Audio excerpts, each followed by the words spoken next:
Vice-Chancellor, fellow council members and staff of the university, graduands, graduates, ladies and gentlemen.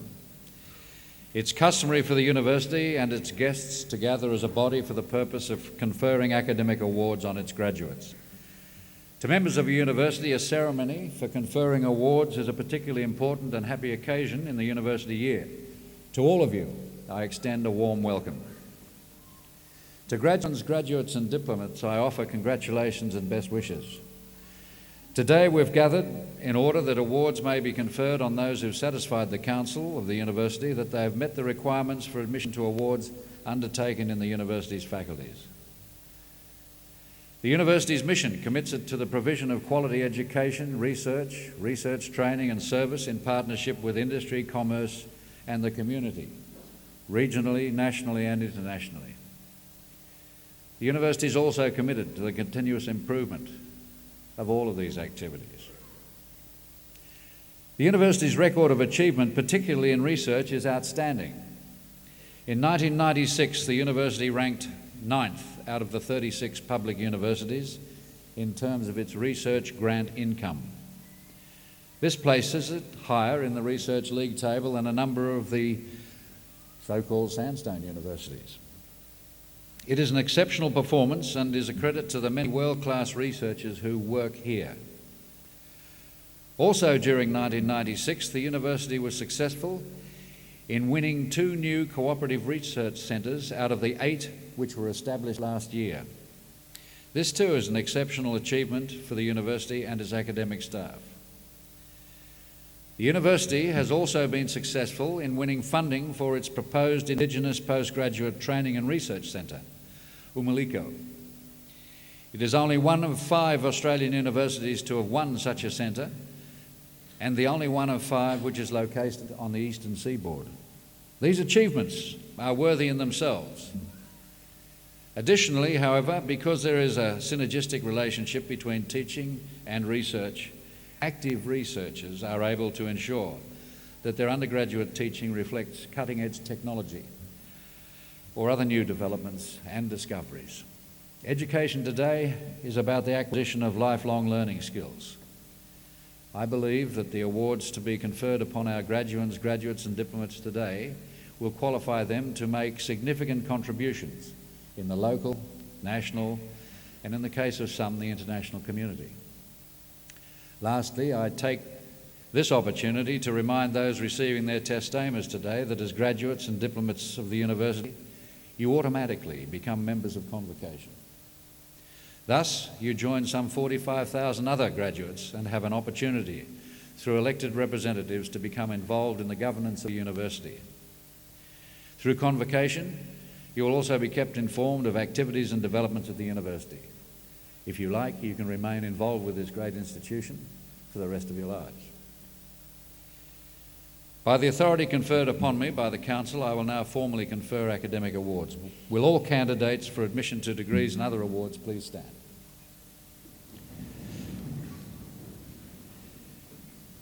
In the name of the Council and by my authority as Chancellor, I confer the awards specified in the program on all those graduands, graduates and diplomats who are present today, and in absentia on those unable to be present.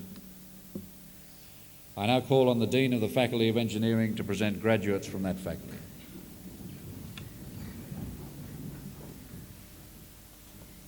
Chancellor, I present to you graduates of the degree of Bachelor of Computer Science.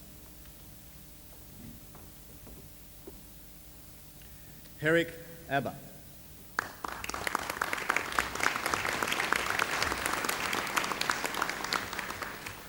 Robert Atkins.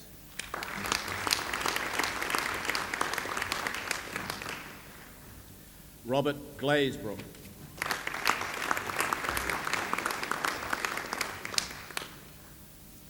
Jeffrey Grace.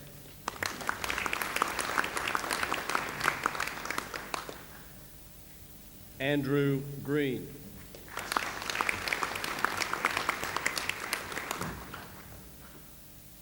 Paul Henschke.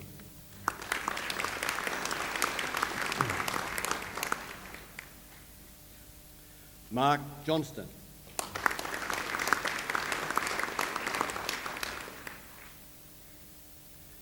Giuliani Camprat.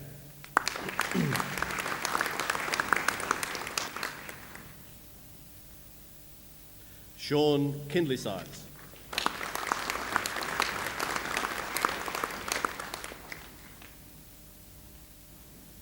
Andre Lesnick.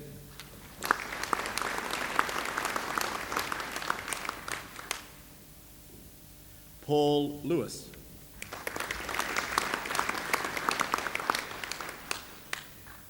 Kim Marshall.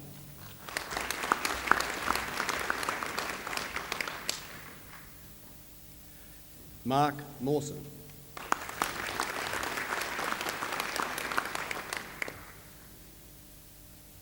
Michael Newton.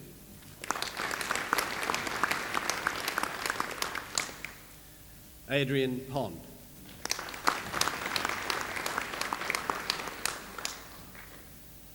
Michael Solway.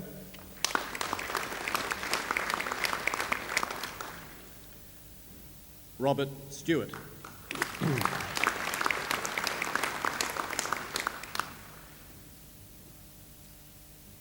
Damien Tenorsi.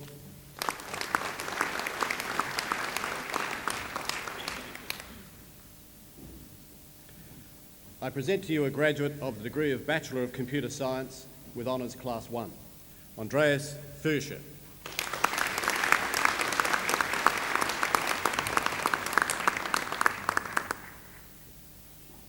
Chancellor, I present to you graduates of the degree of Bachelor of Engineering in Chemical Engineering. Stephen Cashel.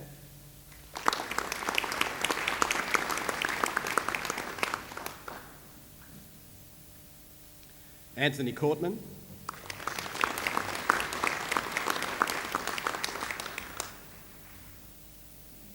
Stephen DeMartin.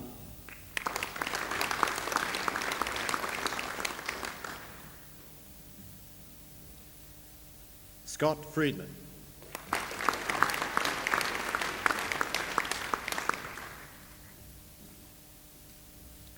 Sahahi Hassum Tanara.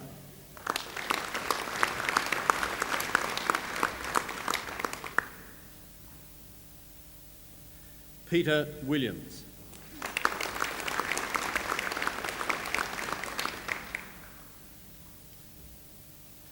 Dominic Xavier.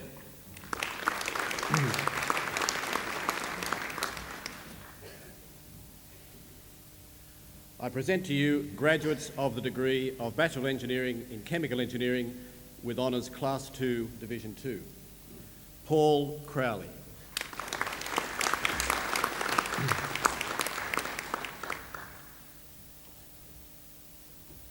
Jason Fisher.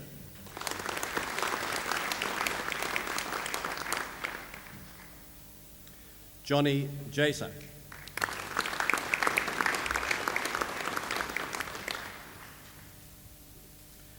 David Westbury.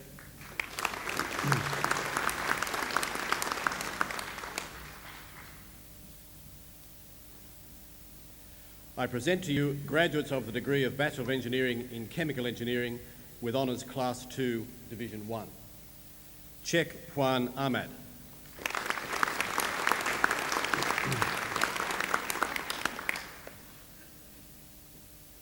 Michael Baker.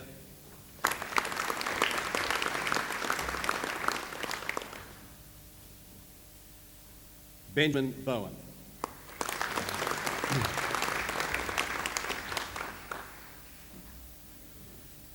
Trevor Clark.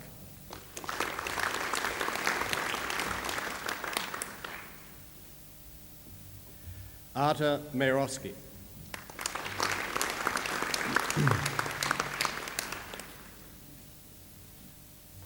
Nicholas Wellborn.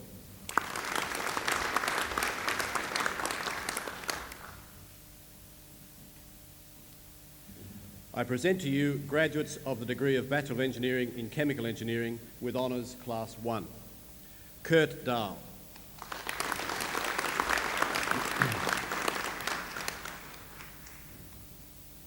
Darren Nelson.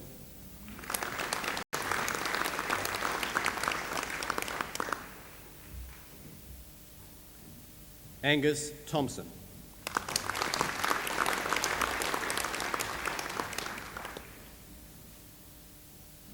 Victoria Whitney.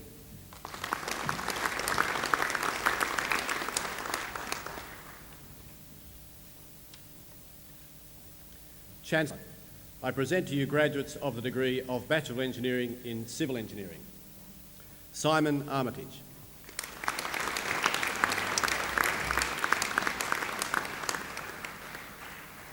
Chad Bax.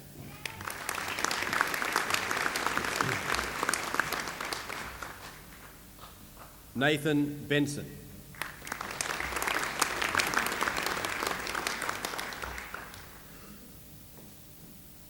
Rodney Browning.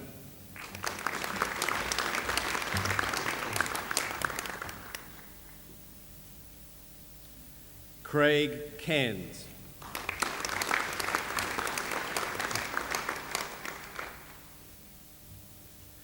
Jamie Curran.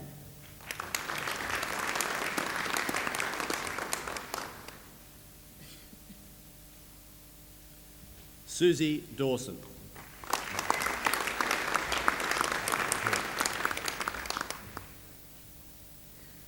Slobodan Djuric.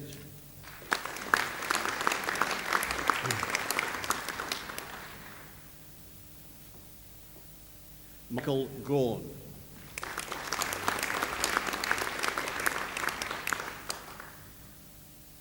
John Giannikis.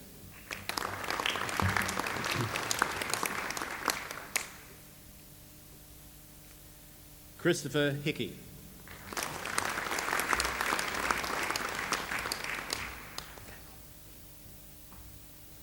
Paul Jackson.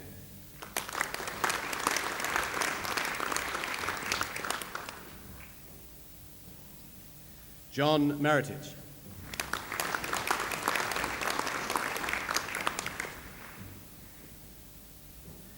Ian Moffat.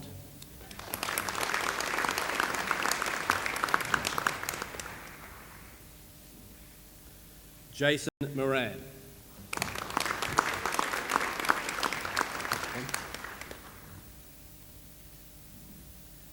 Benjamin Murray.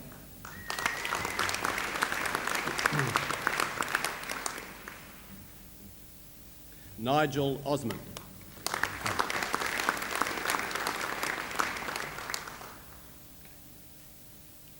Daniel Pitcher.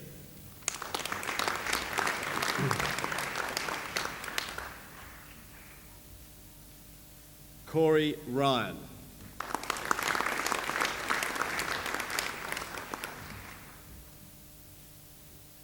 Craig Salmon.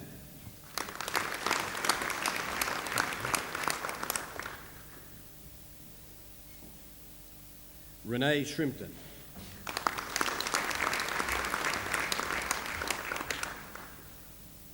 Patrick Thompson.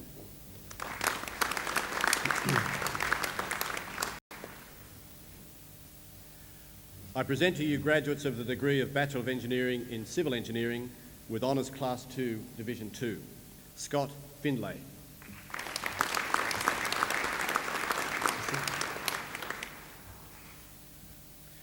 Christy Griffin.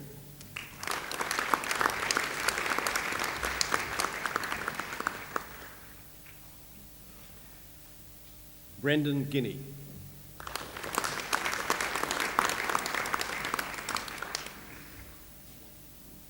Robert Pearce.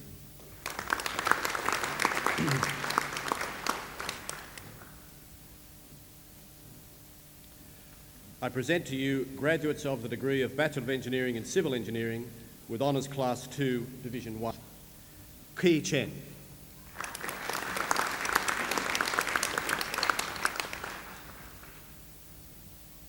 Rodney Heath.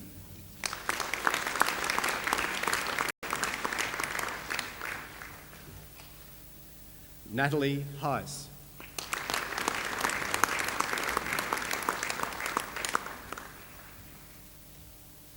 Glenn Hetherington.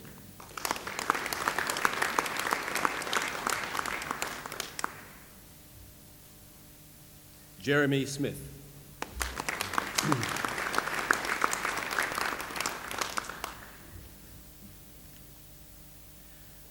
I present to you graduates of the degree of Bachelor of Engineering in Civil Engineering with honours Class 1. Vaughan Campbell.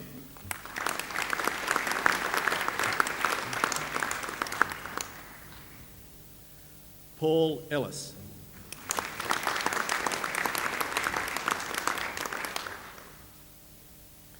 Glenn Lehman.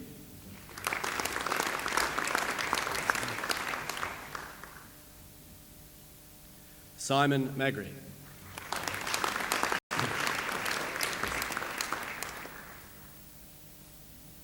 Daniel Sutcliffe.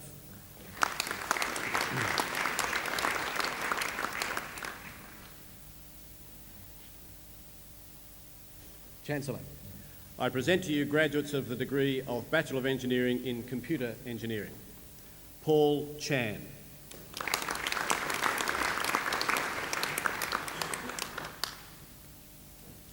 Andrew Davidson.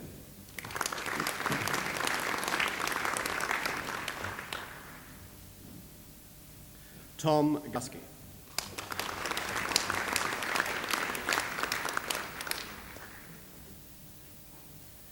Peter Hopkins.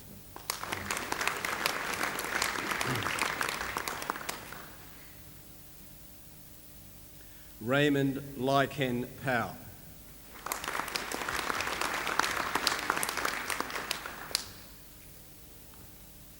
Remy Lugalis.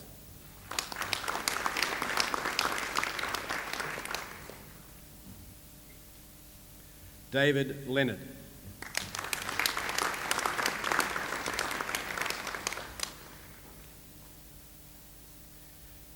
Graham Percy.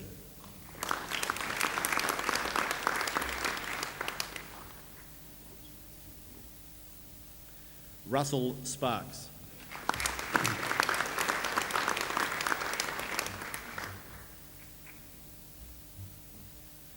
I present to you graduates of the degree of Bachelor of Engineering in Computer Engineering with honours Class 2, Division 2. Kieran Beltran.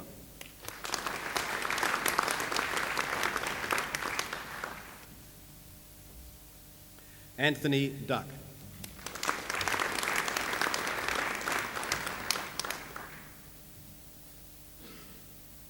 Brendan Frost.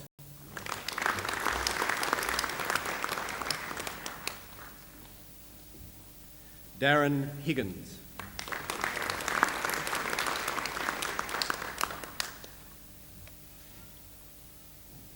Mark Mann.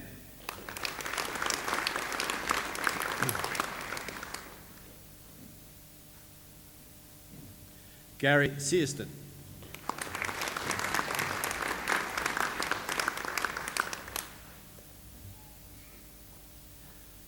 Lin Fong Wee.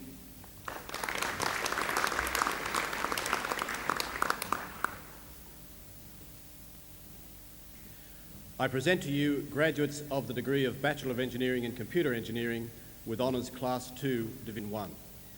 Jonathan Hodson.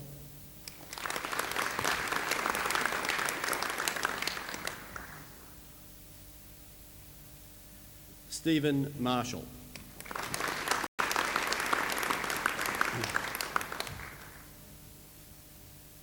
Peter Turner.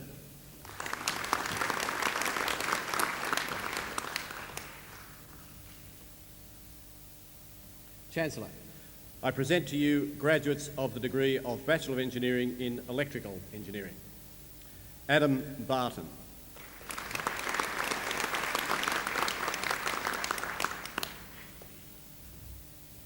Stuart Baxter.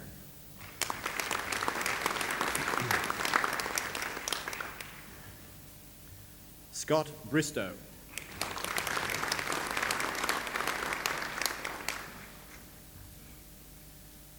Roderick Burton.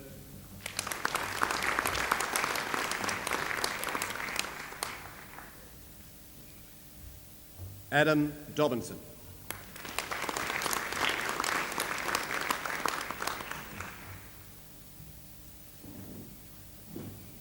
Graham Edwards.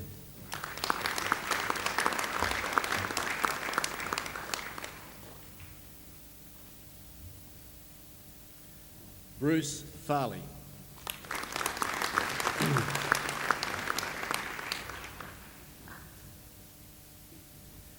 David Finlay.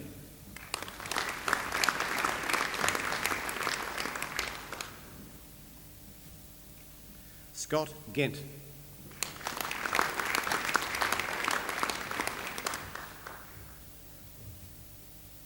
Brad Gray.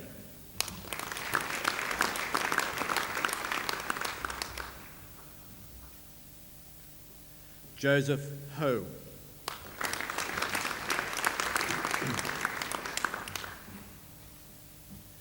Leanne Tung Peck.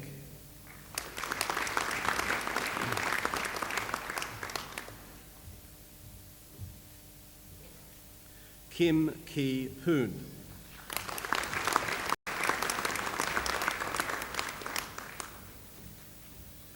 Michael Thorpe.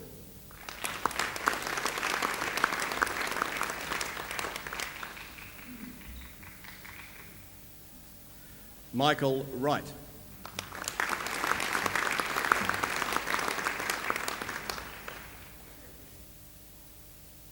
Kai Zhao.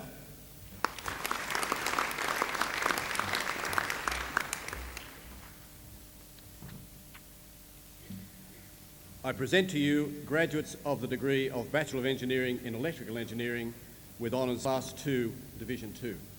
Ian Blackwell.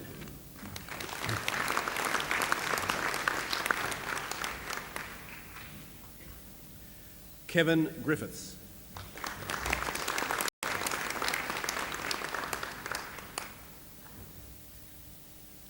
Glenn Hale.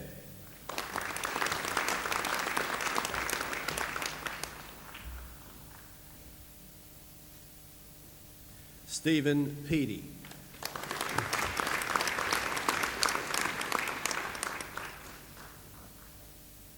Julio Rodriguez.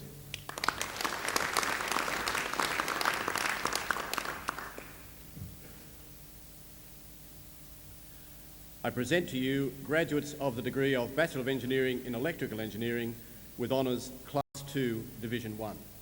Philip Carlton.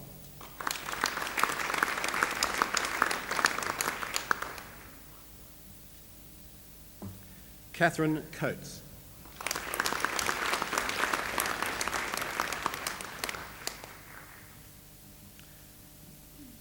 Dirk Fisher.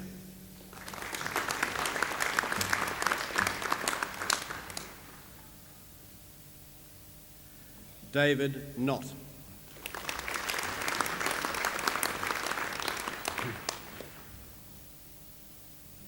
Mark Lowcock.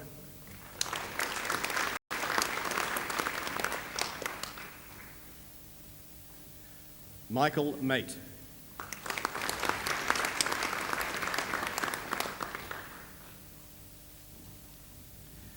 Emile van den Heuvel.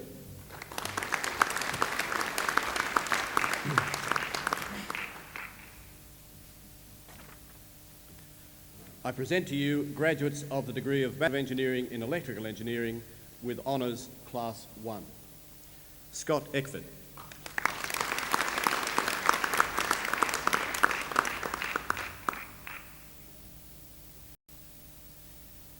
Jared Friedman.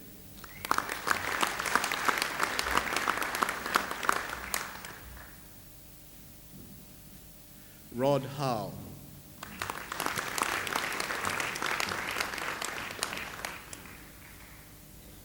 Scott Liddell.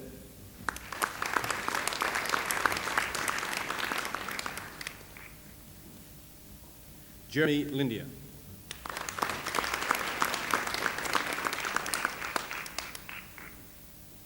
Stephen Murray.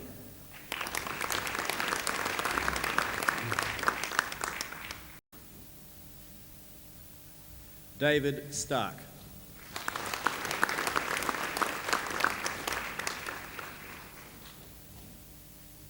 John Ward.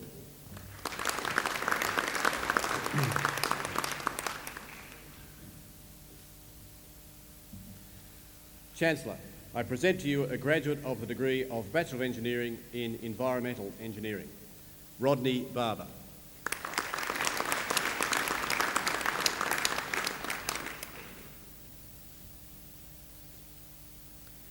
I I present to you graduates of the degree of Bachelor of Engineering, Environmental Engineering with honours Class 2, Division 2.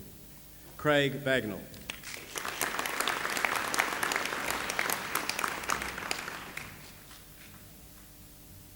Carmen Chong.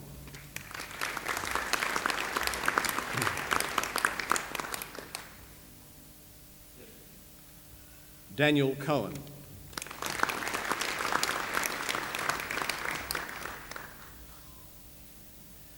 Fiona Parker.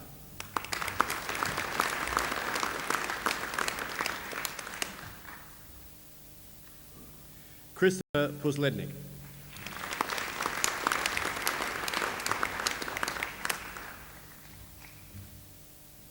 Luke Robinson.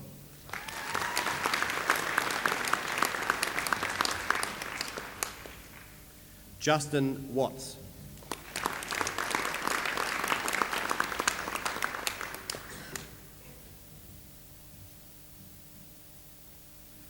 I present to you graduates of the degree of Bachelor of Engineering, Environmental Engineering with honours Class 2, Division 1. Richard Barrett.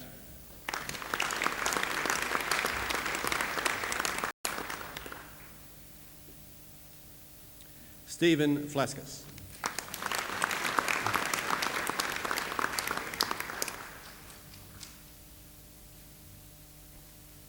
Elizabeth George.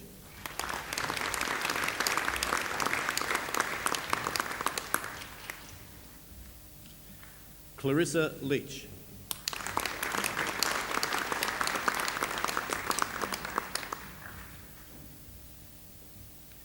Duncan Raywood.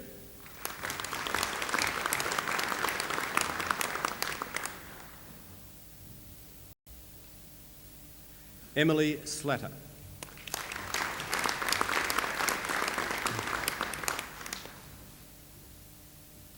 Timothy Stubbs.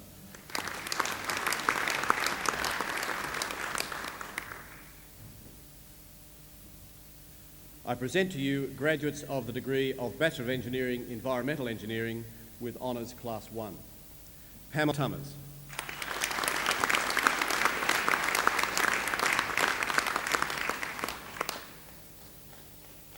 Scott Wooldridge.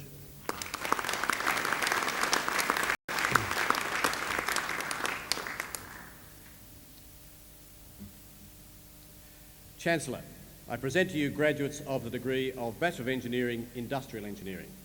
Grant Blundell.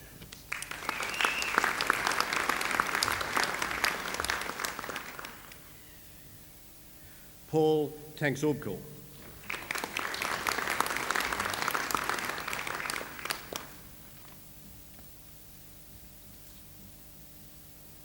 I present to you graduates of the degree of Bachelor of Engineering, Industrial Engineering with honours Class 2, Division 2.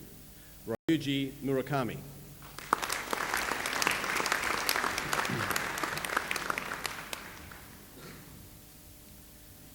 Neil Raman.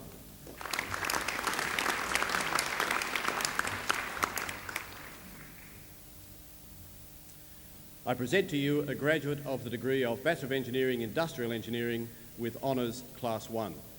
Rodney Richardson.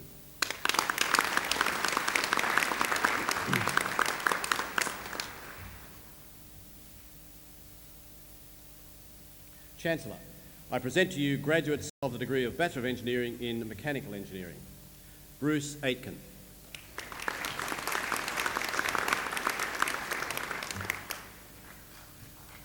David Kadachi.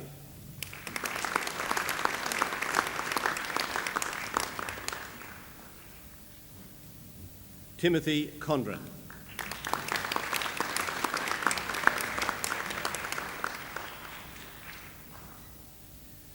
Jeff Darby.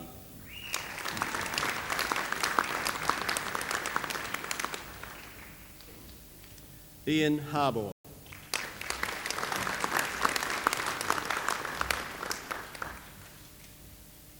Charles Howarth.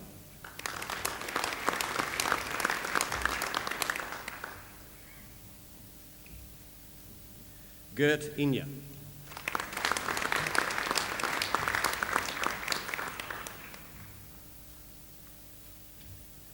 Michael Jarvie.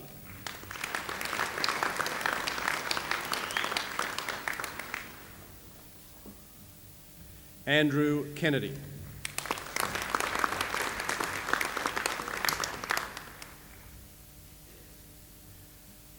Peter McCurdy.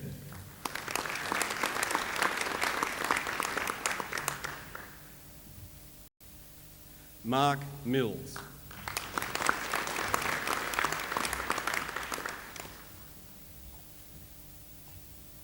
Douglas Reid.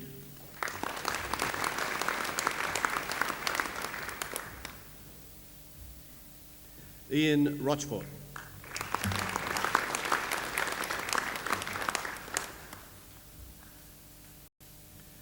Sas Chasevsky.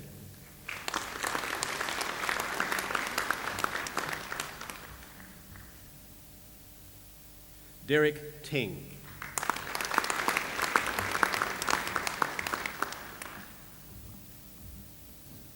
Brian Huey.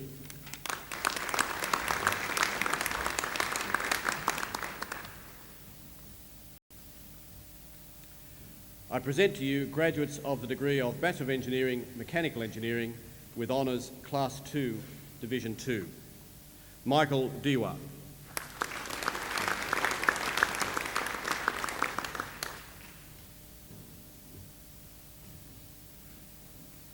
Michael McCosker.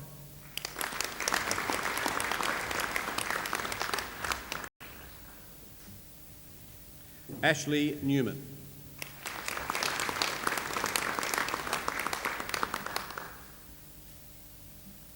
Manuel Pereira.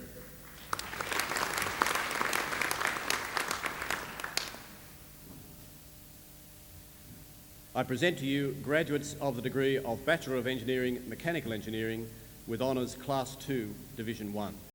Christian Dalenagere.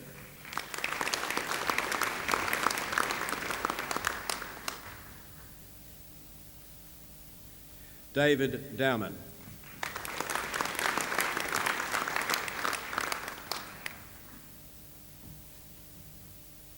Peter Leonard.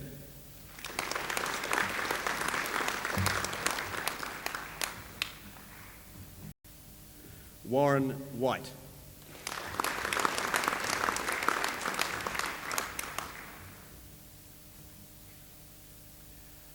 I present to you graduates of the degree of Bachelor of Engineering, Mechanical Engineering with honours Class 1.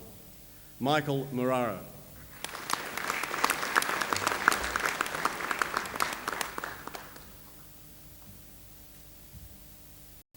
John Olson.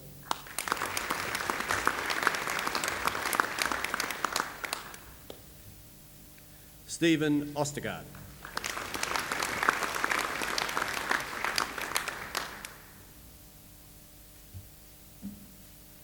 Chancellor, I present to you graduates of the degree of Bachelor of Surveying. Brian Blight.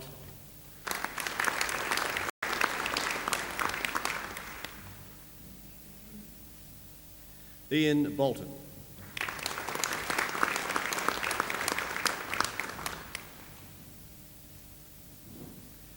Joseph Gerges.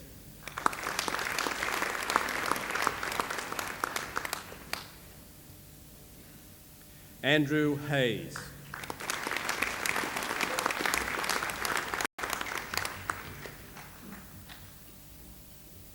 Christopher Hill.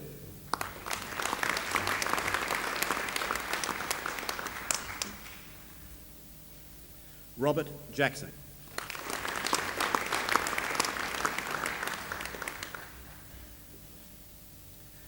Jason Laverty.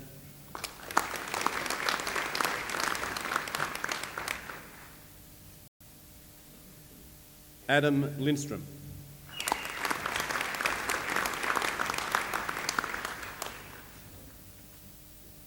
Stephen Massier.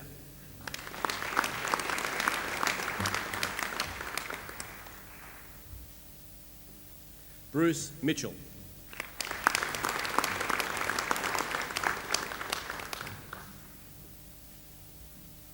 Ross Peasley.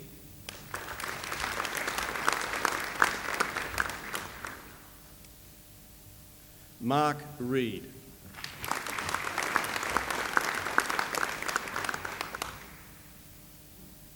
Shannon Wilson.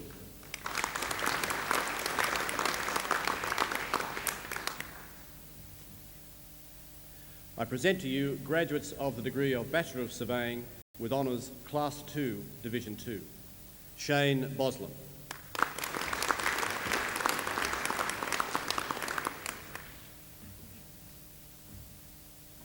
Richard Muldoon.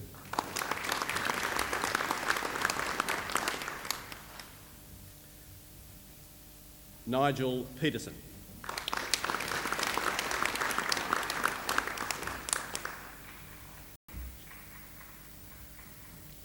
I present to you a graduate of the degree of Bachelor of Surveying with Honours Class 2, Division 1, Adam Ortega.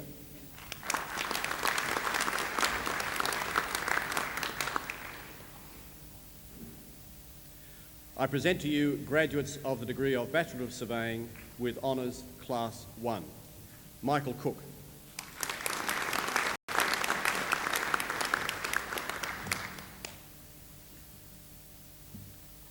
Andrew Daly.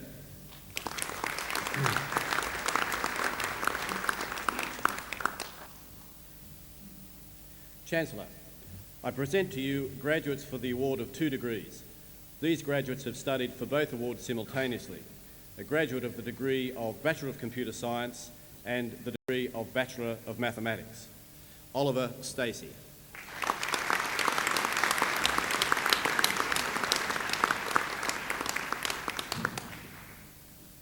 Graduates of the degree of Bachelor of Engineering, Civil Engineering and the degree of Bachelor of Surveying. Peter Carson.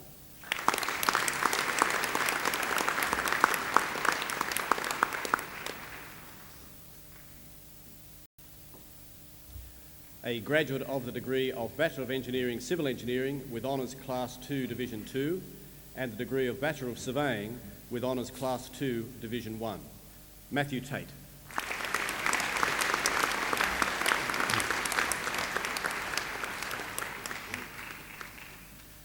A graduate of the degree of Bachelor of Engineering, Civil Engineering with Honours Class 2, Division 1 and the degree of Bachelor of Surveying with Honours Class 2, Division 1, Ian Chapman.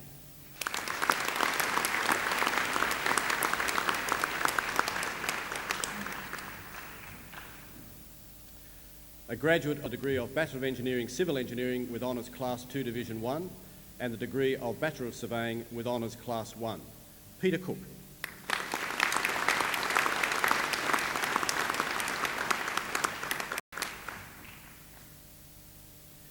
A graduate of the degree of Bachelor of Engineering, Chemical Engineering with Honours Class 1 and the degree of Bachelor of Science, Shana Waters.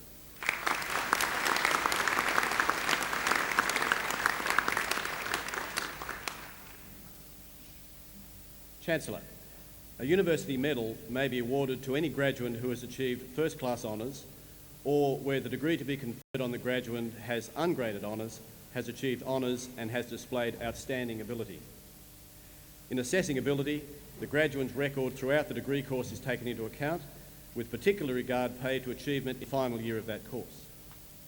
Chancellor, I have pleasure in presenting to you graduates who have satisfied the requirements for their awards and the rigorous criteria for the award of a university medal. For the degree of Bachelor of Engineering, Chemical Engineering with Honours Class 1 and the university medal, Grant Caffery.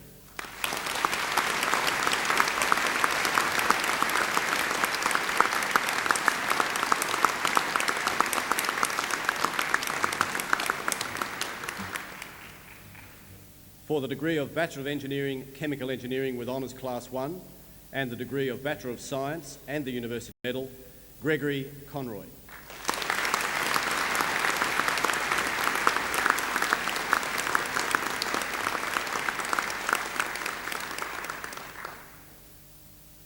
For the degree of Bachelor of Engineering, Computer Engineering with Honours Class 1 and the University Medal, Cam Hei Fung.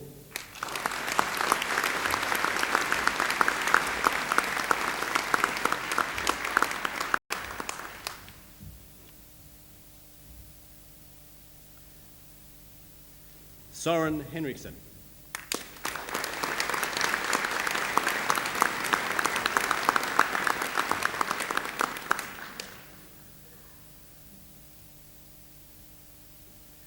For the degree of Bachelor of Engineering, Electrical Engineering with Honours Class 1 and the University Medal, Katrina Lau.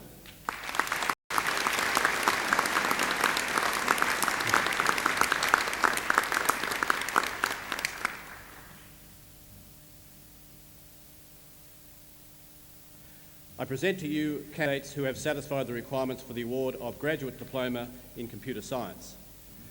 Nalima Srivastava.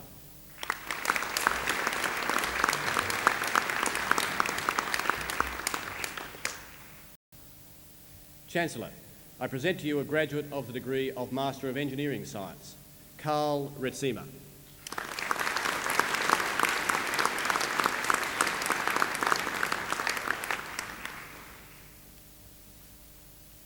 Chancellor, that concludes the presentation of graduates from the Faculty of Engineering.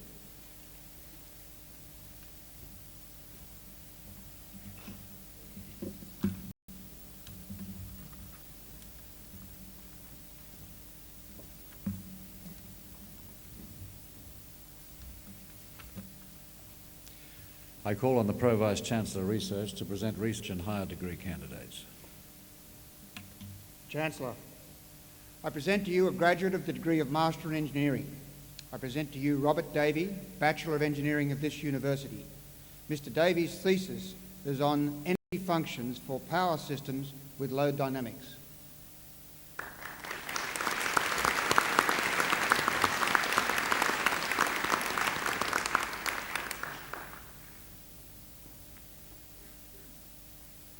Chancellor, the degree of Doctor of Philosophy is awarded to a graduate who has successfully completed a prescribed program of study, principally of research. A thesis embodying the outcomes of the research is the principal basis of examination. The degree is only awarded if the thesis makes a significant and original contribution to knowledge and understanding in the field of knowledge with which it is concerned. Today, the university is proud to honour Doctor of Philosophy graduates who have satisfied these rigorous criteria for the award of the degree. Chancellor, I present to you Gavin Richard Turner, Bachelor of Engineering of this university. Dr. Turner's thesis is entitled Optimum Problem Heaps under the linear and constant models of very large-scale integration.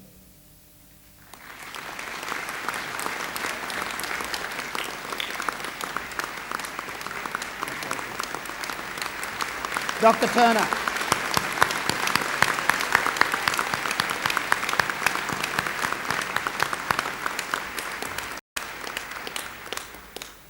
I present to you Alan Robert Broadfoot, Master of Engineering of this university.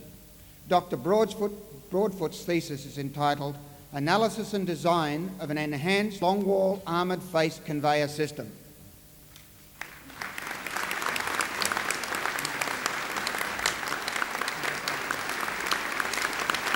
Dr. Broadfoot.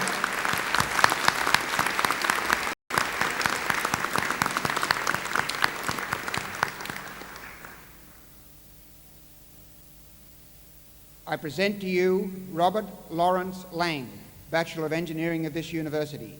Dr. Lang's thesis is entitled Parallel Very Large-Scale Integrated Architectures for 1-, 2- and 3-dimensional discrete wavelet transforms.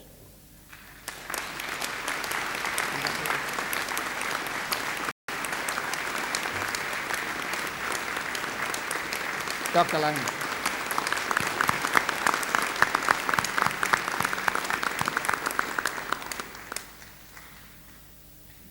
I present to you David Anthony Craig, Bachelor of Engineering of this university. Dr. Craig's thesis is entitled An Investigation of Blending and Mixing in Bulk Materials Handling and Process Systems.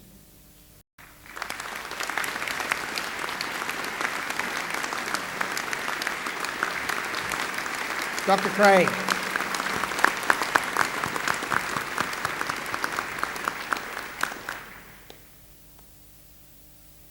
I present to you Hassan Shahed Shafi, Bachelor of Engineering of Middle East Technical University, Ankara.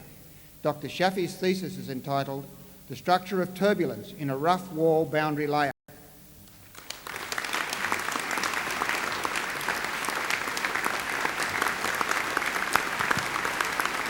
Dr. Shafi.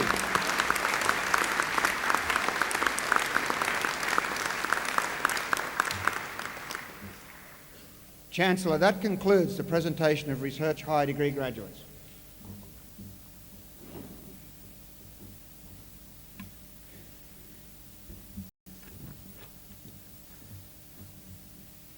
I now call on the Vice-Chancellor to present a candidate for an honorary degree.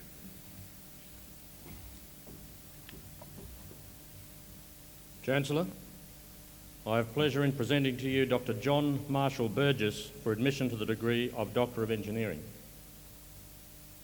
Chancellor, John Burgess was born in Gosford, where he attended Gosford Boys High School. He did his undergraduate degree at this university by a mixture of full-time and part-time study. He graduated in 1970 with first-class honours and a university medal. After taking out a master's degree in the metallurgy department of this university, he was awarded a Commonwealth Scholarship to study in the United Kingdom. He chose to work with Professor Philip Calderbank at the University of Edinburgh. Calderbank was one of the leading authorities on gas-liquid mass transfer, and John's thesis gave him a good basis for some of his later work on iron and steel making, both of which involve chemical reactions between gases and molten liquids. By this time, John was married to Gay, who is also from the Hunter region, and the two expatriates threw themselves into the enjoyment of the European experience and the testing Scottish climate. In 1974, Dr. Burgess returned to Australia to undertake postdoctoral work at the University of New South Wales. Both he and Gay found it hard to resist the call of the Hunter, and when an opportunity arose a few years later, he joined the BHP Research Laboratory in Newcastle. Well, he quickly began to make his mark as an original and productive industrial researcher. Dr. Burgess was clearly divided in his mind as to whether to pursue an academic career or remain in industry. Through his professional work, he had already made an enviable reputation, and in 1983, he was invited to join the Chemical Engineering Department of the University of Queensland. He and his family moved to Brisbane, and he quickly established an active research group, assisted in part by the good relations he maintained with the Newcastle laboratories. The experiment lasted only a few years. In 1986, he received an offer to return to BHP Newcastle Research.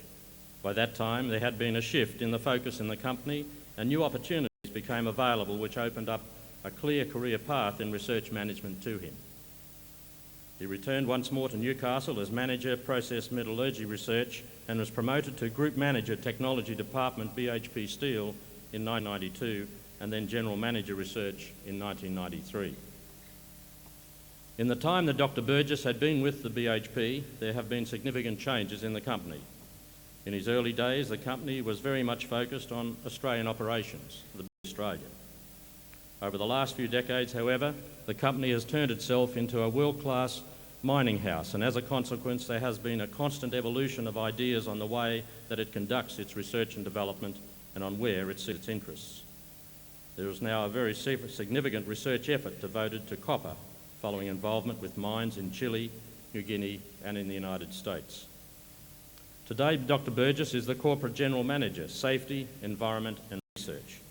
He works as part of the Office of the Managing Director of BHP and is responsible for strategies for research and new technology for the company worldwide, as well as for the development of safety and environmental policies and practice. During his career, Dr. Burgess has taken part in many professional and governmental activities. He's been on many committees of the Institution of Engineers and the Institution of Chemical Engineers. He's been a member of the Australian Research Council Large Grants Committee. He has gone to China and other countries on trade missions and has been a member of a committee of the Newcastle Regional Museum. John Burgess was also a member of the Working Party on Graduate Studies and High Degrees of the Higher Education Council from 1988 to 1989. Dr. Burgess's outstanding abilities and achievements in his discipline area have been recognised by a number of distinguished awards, some of which precede his graduation as a Bachelor of Engineering. From 1965 to 1979 as an undergraduate, John Burgess held both a BHP Student Cadetship and a Commonwealth Undergraduate Scholarship Award. His outstanding academic record as an undergraduate earned him a University Medal in 1970 and was followed up by the award of a Commonwealth Postgraduate Scholarship Award tenable at this university from 1970 to 1971. Other awards include the Commonwealth Scholarship and Fellowship Plan of the United Kingdom Award, tenable at the University of Edinburgh, the Australian Institute of Nuclear Science and Engineering Research Fellowship, tenable at the University of New South Wales, and the Humphreys and Glasgow Award and prize awarded by the Institute of Chemical Engineers in the United Kingdom in 1981. In 1991, John Burgess won the CRA Award of Excellence in Chemical Engineering for outstanding achievement in applied chemical engineering. He is also a Fellow of the Institution of Engineers, Australia, and a Fellow of the Australasian Institute of Mining and Metallurgy. John Burgess is a distinguished engineer and scientist who has successfully bridged the gap between academic and industrial research. In his career, he has demonstrated researchability and innovative skills of a high order, combined with outstanding managerial skills. Science and technology have never been more important than they are today, and the industrial research community is fortunate to count him amongst its leaders. Chancellor, it is with great pleasure that I present to you John Marshall Burgess, Bachelor of Engineering in Chemical Engineering with first-class honours and University Medallist of this university, Master of Engineering in Metallurgy, also of this university, and Doctor of Philosophy in Chemical Engineering of the University of Edinburgh for the award of the degree of Doctor of Engineering.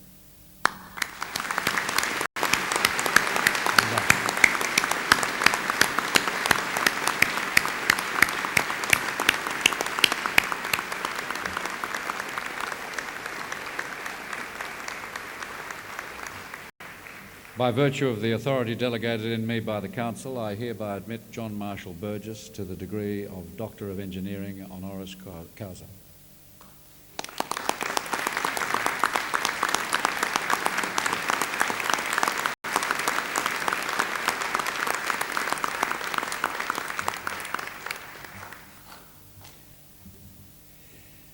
We will now have a musical interlude presented by the University of Newcastle Trumpet Ensemble. They will play Lopresti's Heralding and Here's That Rainy Day by Jim Van Heusen, arranged by James Olcott. The soloist is Mr. Anthony Rees.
In mentioning our earlier accomplishments, I didn't mention we have a very fine faculty of music, but we get to enjoy it quite often. Thank you. I'd now like to call upon Dr. John Burgess to deliver the occasional address.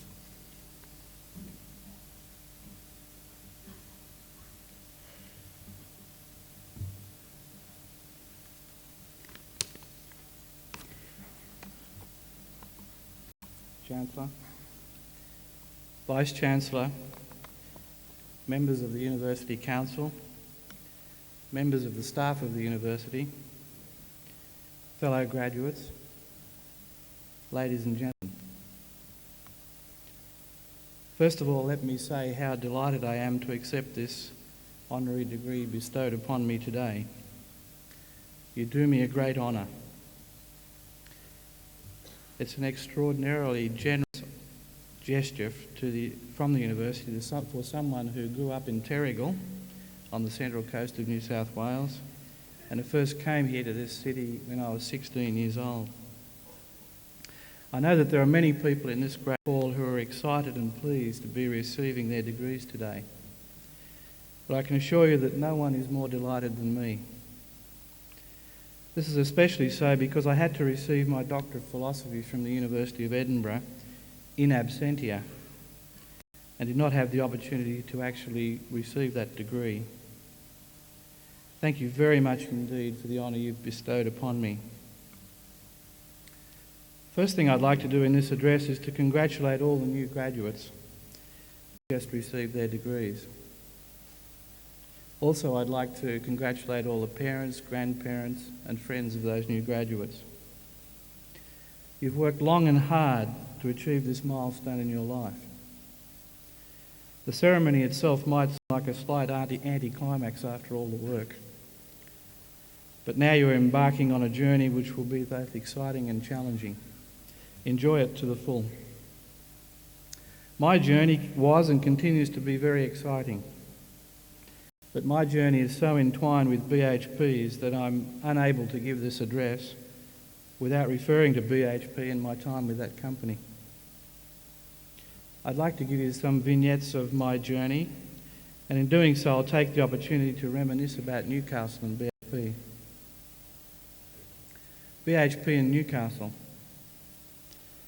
What can a general manager of BHP say to the people of Newcastle following the announcement 2 weeks ago? Anything I say about the necessity for BHP to be successful, a successful company for all its stakeholders, would seem to be totally inadequate. I started my journey at the BHP Steelworks in 1965 as a chemical engineering trainee. I was 16 years old and left the Central Coast to board in Mayfield and then live in a flat in Islington. I used to go to the steelworks during the day and attend the old Tighes Hill campus at night. I was put onto shift work within weeks of arriving, working the night shift at the coke ovens during a plant commissioning. I used to listen to 2KO in the morning when the steelworks siren was played before the 7 a.m. news. I used to smell the pungent odours of ammonia and coal tar at the coke ovens and tried hard to wash the dirt out of my hair at night. The steelworks is deeply ingrained in my psyche, and I can understand how this is the case for many Newcastle people. But my time in Newcastle at that time led on to many things. I took a PhD at the University of Edinburgh and a postdoctoral fellowship at the University of New South Wales.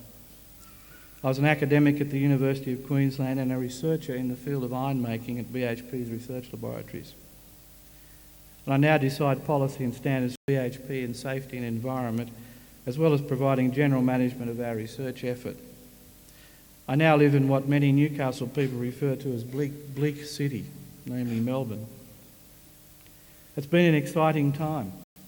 My professional career has led me to many parts of the world. I've stood on the Great Wall of China and visited the green rolling plains of Inner Mongolia. I've been soaked by a thundering waterfall in Venezuela, been roared at by a lion in Kruger National Park, and visited ancient American Indian cave dwellings in the USA. I've been entertained and quite royally entertained by professors and their geishas in Japan. As part of my work, I visited steelworks in China, the USA, Japan, France, Britain and Canada. I even visited a blast furnace in Japan which had many full-sized ornamental carp swimming in a pool only metres away from flowing molten iron. And of course I've spent many hours working in a hard hat on BHP's blast furnaces in Australia, including those in Newcastle. I've many stories to tell about those blast furnaces. When I first started research into these huge reactors which convert iron ore into molten iron, their operation was regarded as a black art. Well, we managed to change this by using chemical engineering fundamentals and selected experimental studies to inject some scientific principles into the accumulated store of knowledge. In some of our approaches, we developed quite sophisticated mathematical models to predict the inner state of the process. This is probably the part I like best because of its link between chemical engineering science and a real process consuming raw materials at the rate of $6,000 per minute. Some of our experiments were indeed gargantuan. At Port Kembla, one experiment we conducted involved dumping 85 tonnes of iron ore in a full-scale rig in a few seconds. Another experiment involved inserting a water-cooled probe into the blast air of an actual blast furnace in Newcastle, as a matter of fact, in order to measure gas composition in a region at 2,000 degrees centigrade. I shudder to think of what might have happened if things had gone wrong. Because of my long association with the steelworks and the research laboratory here in Shortland, the important thing to say today is that Newcastle is very close to my heart. Just like you, I have a sense of loss at the closing of steelmaking at the plant in 2 years' time. It's also very close to the heart of many of BHP's senior executives that have lived in this city. Indeed, I heard just last week BHP's retiring chairman, Mr. Brian Loughton, say that the decisions about restructuring the steel industry in Australia and about the future of steelmaking at Newcastle were the most traumatic BHP's ever made. But I do think that once the trauma and pain of the loss of steelmaking has been left behind, that Newcastle will become an even better place than it is now. I think that what's happened represents an historic and unique opportunity for the city to reinvent itself, to finally shrug off the incorrect smokestack image the city portrays to the rest of Australia, to take advantage even more of its attractions, to have a pristine natural environment, and to attract new and different growth industries and move to a new future.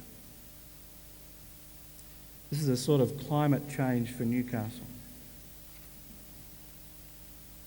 And that's what I want to talk about in the second part of my address, the so-called enhanced greenhouse effect.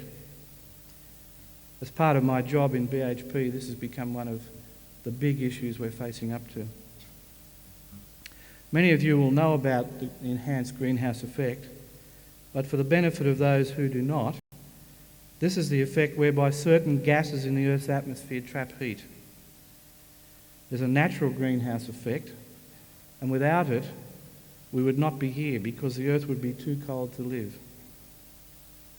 One of the main gases causing this effect is carbon dioxide, and since the Industrial Revolution, the concentration of this gas has been rising. How do we know this? Well, excellent work has been done in Australia by the CSIRO to measure gas concentrations in the atmosphere around the world at the present time, but also going backwards in time in ice cores extracted from Antarctic ice sheets. Theoretically, the increased concentration in the atmosphere of gases such as carbon dioxide and methane should cause an increase in temperature from the basic physics. These days, with the advent of supercomputers, you've probably noticed that weather forecasters are getting better and better at predicting your short-term weather.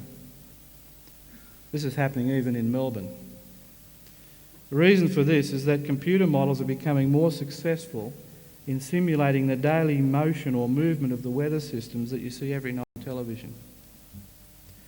These same models are being used to predict long-term, that is 100 years away into the future, long-term trends in global climate with increased concentrations of greenhouse gases. There are many complications in these predictions. Things like clouds reflecting sunlight back into space, the effects of increasing sulfate particles generated by air pollution, the interchange of gases between the atmosphere and the oceans, and the deep currents in the oceans themselves. There is thus some debate about the accuracy of these models. Nevertheless, on balance, a group of 2,000 scientists worldwide has come to the conclusion that it's probable that man-made emissions of greenhouse gases will lead to increases in global temperatures. These are forecast to be between 1 and 2 degrees in the year 2010. And that's with a projected doubling of carbon dioxide concentration relative to the pre-industrial era. The science has also indicated that in order to stabilise at this level in 150 years' time, let's say, or 100, we'll have to reduce emissions by something like 2/3 of their current levels. So we have to reduce emissions to 1/3 of what they are now. This will prove to be an immense challenge for the world if the science is proved to be correct. In Kyoto, Japan, a critical meeting is being held in December this year to decide what the global community will do to address this issue. It is not yet known what will be decided at that meeting. However, the USA and Europe have suggested that mandatory emission targets for greenhouse gases be adopted by the developed countries, including Australia. One target which has been suggested is to reduce emissions by 15% relative to 1990 levels by the year 2005. Now, transportation in Australia emits more than 1/10 of our greenhouse gas inventory, and this may surprise some of you, but agriculture and land clearing, something around 40%. The rest is generally coal combustion for power generation and by industry generally, as well as methane emission during coal mining. BHP emits around 1/20th of Australia's greenhouse gases, mainly in steelmaking operations and associated coal mining. Just as an aside, every show I see on television that reports greenhouse gas problems or issues shows BHP.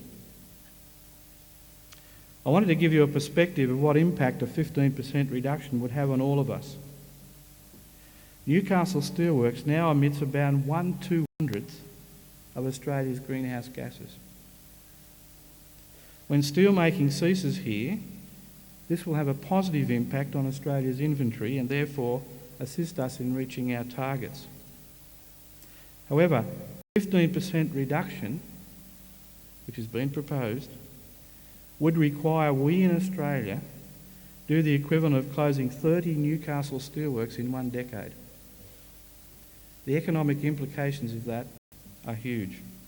I don't mean to say that we would shut steelworks to achieve our targets. I'm just trying to give you a feel for the magnitude of the issue. It might seem frightening, and if we passively accept this as our future, it will be frightening. But before we panic, we need to make sure that the science predicting these effects is correct. And even more importantly, assure ourselves that the biosphere's adaptation to climate change will be less traumatic than the medicine we're possibly about to take. However, if the underlying science is proved to be correct, why couldn't we do these things? Why couldn't we each plant 7 trees every year to sequester all the carbon we emit driving in our cars?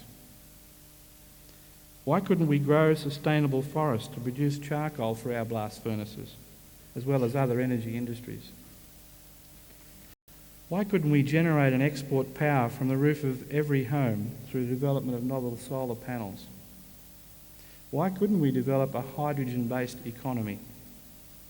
And why couldn't we design new cars which achieve 2 litres per 100 kilometres in terms of fuel consumption? These are great challenges for the world and for us. I believe what will be required is a mindset of how to, not why. It's the same for us at BHP now, as we strive to reinvent the steel industry in Australia for the next century. It's the same for you people of Newcastle now as you seek to grow new and exciting enterprises that deliver employment and wealth to this community. But just as importantly, it's the same now for you new graduates as you go into organisations in Newcastle, in Australia and throughout the world with energy and fresh perspectives. Good luck to you all.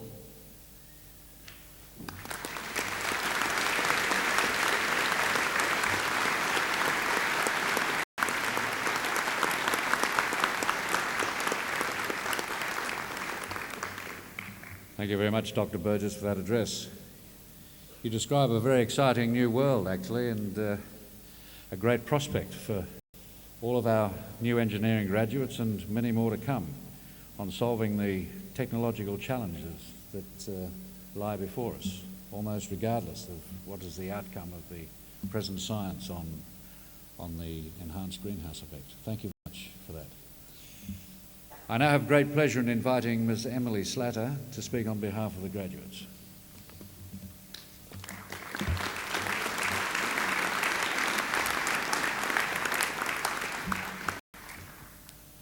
Chancellor, Vice-Chancellor, members of the University Council and staff of the university, fellow graduates, ladies and gentlemen. Looking around today, it is hard to believe that we're the same people that arrived here 4 or more years ago. Today, we're young adults, gaining confidence in our personal and professional abilities as we start our full-time careers. We're all eager to finally celebrate the end of a unique and character-forming period in our lives. But 4 or more years ago, we were pretty much a bunch of school kids. I remember my first day at uni, turning up 20 minutes early so I'd be sure to find a parking spot. Fresh-faced, with iron clothes, brushed hair and a packed lunch from home. Clean hankies in every pocket. In our first lecture, we were told to look around. 1 in 4 of you will finish in 4 years, and more than that won't finish it all, they told us. Well, they were right. Many of that first class aren't here, some having left the course totally, others still going with full-time and part-time study. By day 3, I missed my first lecture and was well on my way to academic decline. But I was having a ball. The less focused of these fresh-faced schoolies were quickly learning a new mantra, 45 is a pass. They were also learning that university is not just about acquiring a brain full of facts, it is also about learning about life. There is such a wide spectrum of society at university that it's hard to leave without having your perspectives broadened at least a little. This was educational in itself, as it gave us an opportunity to see the world from a variety of angles. In the second year of uni, the workload increased a little, but it was still possible to get through while still maintaining some contact with the outside world. We now had some stature in the academic hierarchy and got first years from a mile away, showing them knowledge that we were never that bad. Social lives were still top priority, and a variety of surefire techniques to pass exams with minimal study were being trialled.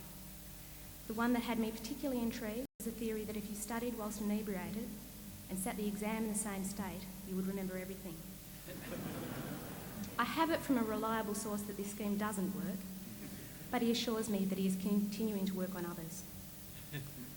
Third year came as a bit of a shock, as the workload increased dramatically, but we obviously still had time for the important things in life, as demonstrated by the long, involved discussions about the intricacies of The Simpsons, The X-Files and Melrose Place.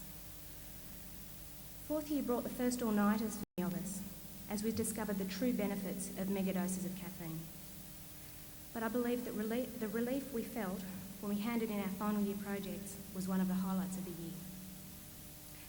Throughout our degrees, we all experienced the highs and lows of uni life. Our time here was made special by things like the camaraderie during weeks when every lecturer insisted their assignment had top priority. The atmosphere of the annual pub crawl and the great friends made in classes and during sporting and social activities. But there were also the tough times, and for all I joke about the amount of work we did, we all know the level of commitment that has been required of us and the long and tiring hours that we all put in. There were also the traumas that occurred in day-to-day university life, like the sheer panic as the computer announced that your assignment, due in 20 minutes, was now corrupted, the printer room was shut, and the system would be down for the rest of the week. But we made it, and we're all now at a very exciting stage in our lives as we head out into the real world and get a chance to use the knowledge we spent the last few years accumulating. Every week I hear about someone else who has got their first engineering job, some in industry, councils or consultancies, with some of us plunging back into yet more study. It is a time of adjustment for all of us as we regain the new guide and we begin to realise that what we learnt at university only scratched the surface of the body of knowledge we will eventually accumulate. I know I couldn't have made it through the degree without the support of my family and friends. They provided counselling, encouragement, free food and emotional support during all the times when I decided that the work was too hard and engineering might not be for me, and there was something too good to miss on telly the night before an exam. I'd also like to thank all the academic staff who have offered guidance and encouragement throughout the years, and the administrative staff who have calmly dealt with whatever problems we managed to create and never laughed, no matter how bizarre the special consideration claim. So from all the graduates here, to all of you who are here to share our celebration today, thank you for your encouragement and your support. And to all the graduates, congratulations and good luck. May you have every success in your future careers.